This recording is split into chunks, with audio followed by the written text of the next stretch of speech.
khusus. Makanya kalau ada dua jalur, jalur politik sama jalur konstitusi. Sebagainya mengkhianati terhadap jalur negara, politik, jalur konstitusi MK itu keputusan hukum. Oke, satu-satu kita tidak bisa menyimak. Satu-satu. Nggak bisa. Jadi kalau mau masuk di MK itu menguji keputusan hukum, bro. Tapi Pak Cium ini ahli apa ya? Nggak bisa. Anda nggak paham ahli apa ya? Privilegiatum. Anda nggak ngerti yang namanya Iya, privilege. ini nggak ngerti atau ngomong ini.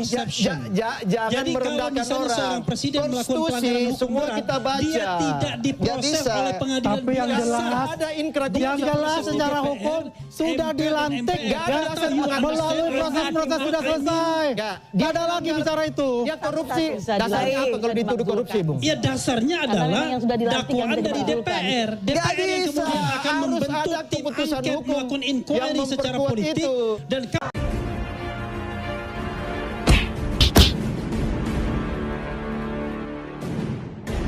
Assalamualaikum warahmatullahi wabarakatuh. Om Swastiastu, Namo Buddhaya, salam kebajikan sahabat-sahabat dimanapun juga berada. Selama ini banyak orang yang menganggap bahwa Refli Harun itu orang cerdas, ahli tata negara ya.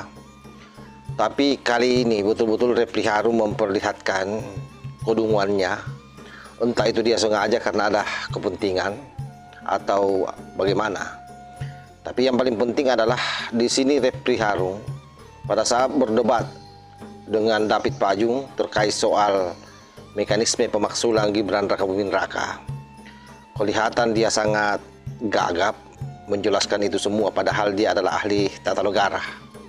Bahkan dia kalah berargumentasi dari David Pajung dan ironisnya sahabat sampai kemudian mau nyebut-nyebut universitas latar belakang mereka kuliah.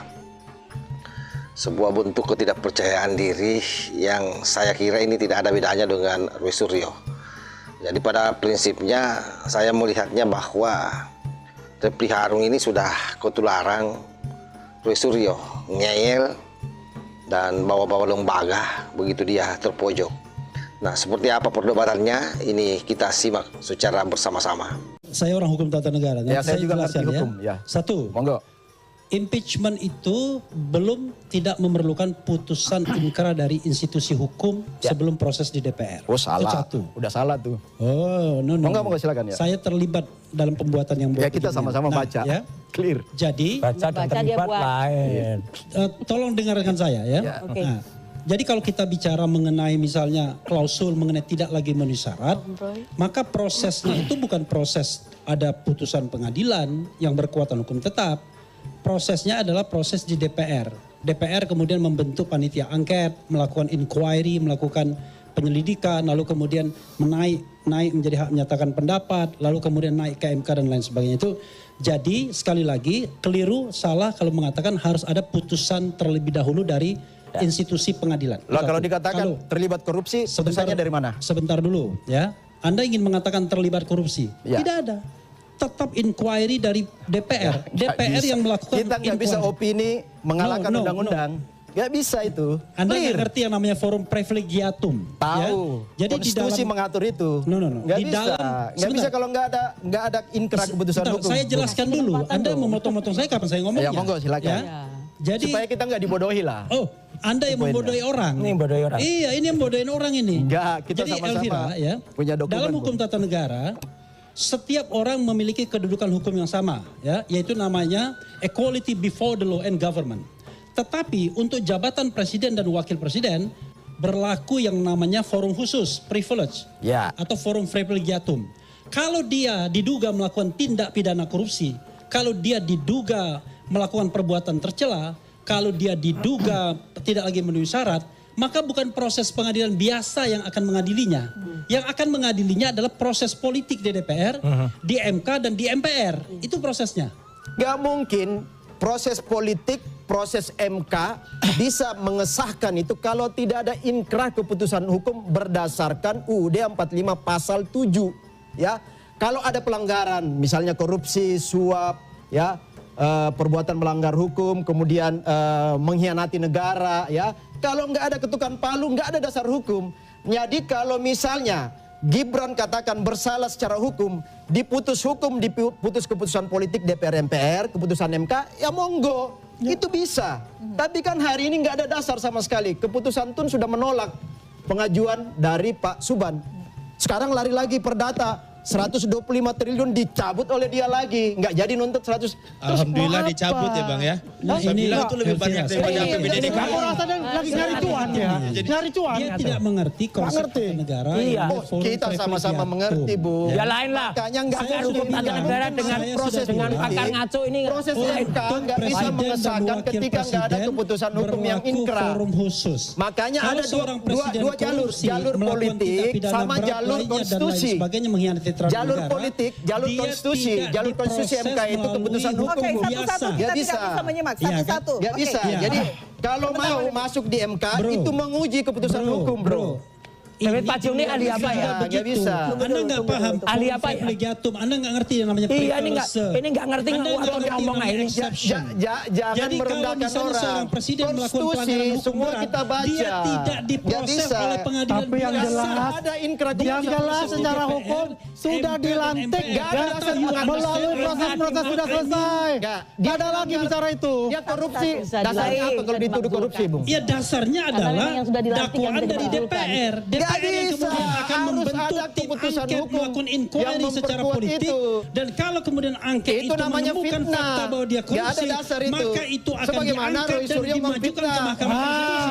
Mahkamah Konstitusi dalam waktu Jangan 90 bilang hari harus fitnah, memutuskan. baik, melakukan Kalau MK penelitian. memutuskan, Oke. maka akan Nggak bisa balik itu. ke DPR. Kalau DPR nggak ada mengundang dasar MPR hukum, untuk melakukan keputusan sidang politik ultimatum itu nggak bisa. pemberhentian presiden dan Nggak wakil bisa. presiden. You Nggak bisa. understand what I mean? I don't know. You understand or not. Nggak ada itu. Kalau nggak ada keputusan hukum nggak bisa. Satu-satu. Nah, proses Dengarkan saya. politik dan proses MK Baik. itu nggak akan ada keputusan Oke, itu. dengar. Sebentar. Ya, Dasarnya ya. dasarnya adalah inkrah putusan hukum. Baik, Ya. Bang David Ya. sebentar, Mas Roy sebentar. Nggak bisa bohong-bohong Bang seperti Refli Roy singkat Suryo. saja, Oke. singkat saja. Nuduh Ya. fitnah nggak bisa. Oke. DPR MK Tunggu. nggak Bang bekerja David, berdasarkan tunggu, fitnah. tunggu. Seperti Tahan dulu. Roy Suryo nggak bisa itu. Oke. DPR Oke, nggak ya, sekecil dengarkan itu. saya, dia kasih kesempatan. Ya. Semua warga negara bersamaan kedudukan dalam hukum dan pemerintahan. Oke. Prosesnya sama. Oke. Tetapi ada dua warga negara yang diperlakukan secara istimewa, yaitu presiden dan wakil presiden. Ya, makanya Kalau susah. dia melakukan tindak pidana berat, korupsi dan lain sebagainya, dia tidak diproses di pengadilan biasa, tapi diproses secara politik di DPR. Lalu kalau DPR terbukti, MK? DPR akan menyatakan hak menyatakan pendapat, lalu di Mahkamah Konstitusi, Mahkamah Konstitusi balik ke DPR, kemudian ke MPR. Jadi tidak ada yang MK namanya bekerja pengadilan berdasarkan negeri. acuan apa, Ya, Bung? Tidak MK. ada pengadilan negeri. MK tidak ada bekerja berdasarkan pengadilan acuan tinggi. apa? Saya tanya dulu. MK bekerja itu- berdasarkan acuan apa? Coba. MK menguji pendapat DPR Ya. Berdasarkan bahwa- konstitusi. Anda dengarkan dulu. MK Supaya nggak dibodohin menguji publik pendapat ini. DPR bahwa presiden dan atau wakil presiden sudah melakukan pelanggaran hukum berat. Nah, berdasarkan putusan pengadilan. Nggak bisa, Ini nggak fitnah ngerti kalau nih. itu. Udah. Kalau nggak ngerti. Jadi Anda kalau nanti keputusan pulang ini, Suban diokekan, pulang ini, kita setuju. Anda pulang ke Hasanuddin, tanya Profesor Tata Negara Anda. Pak, ini rekamannya yang saya sampaikan ini benar atau tidak? Nggak usah lah Atau yang bawa-bawa benar kampus. adalah Refli Harun. Udahlah. Hasanuddin itu bohong, punya ini integritas nggak ngerti, yang besar. nggak paham. Kalau ada Udah. yang melakukan Anda memalukan. penodaan Anda nggak paham. kepada Unhas, pasti akan Anda, kena pecat. Saya S2 kayak Anda Seperti begini ini udah paham produk yang begini gagal yang namanya UGM, impeachment dibiarin proses aja. itu. Oke, Ini baik, dia cuma baik. mau ribut doang. Nggak Oke. paham dia. Nggak bisa Ya, itu. pulang Baik, ke Kalau Hasanuddin. nggak ada ketukan Ya. palu, nggak bisa, Bung. Baik. Saya kira jelas ya, kita sudah menyaksikan bersama bagaimana serunya perdebatan antara Refli Harun yang merupakan ahli tata kata, betul-betul mempermalukan dirinya ya, termasuk saya kira mencoreng nama baik UGM karena menafsirkan aturan undang-undang secara liar berdasarkan kepentingannya. Nah, kelihatan bahwa yang namanya kebencian itu pasti memang efeknya salah satunya adalah mengaburkan hal yang sepatutnya itu tidak layak dilakukan oleh seorang akademisi. Tapi itulah sahabat ya, kalau kepentingan dikedepankan, kebencian yang mendasarinya, maka hasilnya seperti ini. Menjadikan Refli Harun seperti kucluk yang benar-benar menurut hemat saya ya, sudah tidak bermoral sebagai seorang yang ngaku-ngaku akademisi, mengaku-ngaku sebagai ahli tata negara. Bahkan kalau kita nyimak, ada satu hal yang menarik ketika bicara soal bagaimana mekanisme hukum terkait dengan pemaksulan, persis sama bahasanya Roy Suryo, bahwa dia katanya ikut menyusung, jadi dia jauh lebih tahu. jauh lebih paham. Dia tidak tahu bahwa setelah aturan undang-undang disusun itu, maka sebenarnya itu sudah bukan lagi milik penyusun, tapi itu adalah milik publik, para ahli yang saya kira memiliki kapasitas masing-masing untuk menafsirkan itu sebagaimana yang dilakukan oleh Pak David ini. Oleh karena itu sahabat-sahabat sekalian, saya kira memang apapun yang disampaikan oleh para kucluk ini, apapun detailnya, kalau saya nonton saja tapi jadikan itu hiburan. Tapi jangan pernah berharap bisa mengambil kebenaran dari mulutnya.